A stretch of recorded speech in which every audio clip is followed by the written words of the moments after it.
because, Conference, peace only comes through strength. Nobody wants the bloodshed to continue. Nobody, least of all the Ukrainians. But after everything that they have suffered, after everything that they have fought for, there can be no discussion about Ukraine without Ukraine, and the people of Ukraine must have a long-term secure future.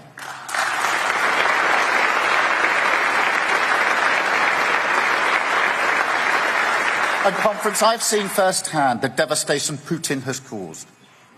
Just a few weeks ago, I was in Keir. I met soldiers in the burns unit of a hospital who fought on the front line of freedom. I spoke to children who are growing up under constant bombardment. Some of them, primary school age, have lost their parents to the conflict. I've been to Bucha, the town where Russian soldiers handcuffed civilians and shot them in the head in cold blood. Trust me, Conference, you don't forget a place like that. You don't forget the conversations that I had there. People who had to gather up the bodies of their friends, their family, their brothers and sisters, and wheel them into a mass grave using shopping trolleys. You don't forget things like that. But mark my words, what I have seen only makes me more determined to stand up for Ukraine, to put them in the best possible position and make sure they have the security and the hope that they need. And look, we can be proud that we stood up. I'm proud of the thousands of British families who opened their homes to fleeing Ukrainians. I'm proud that the yellow and light blue flutters on village halls the length and breadth of these islands.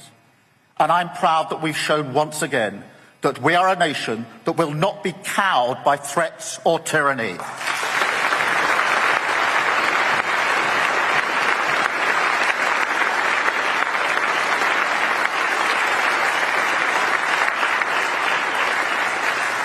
But as we enter a new phase in this conflict, we must now deepen our solidarity even further.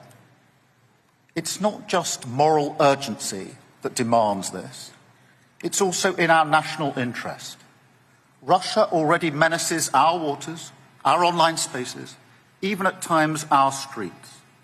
And the economic insecurity that the conflict has caused, the rising bills, cost of living crisis, that will only continue unless we have a resolution that is fair and stable for Ukraine.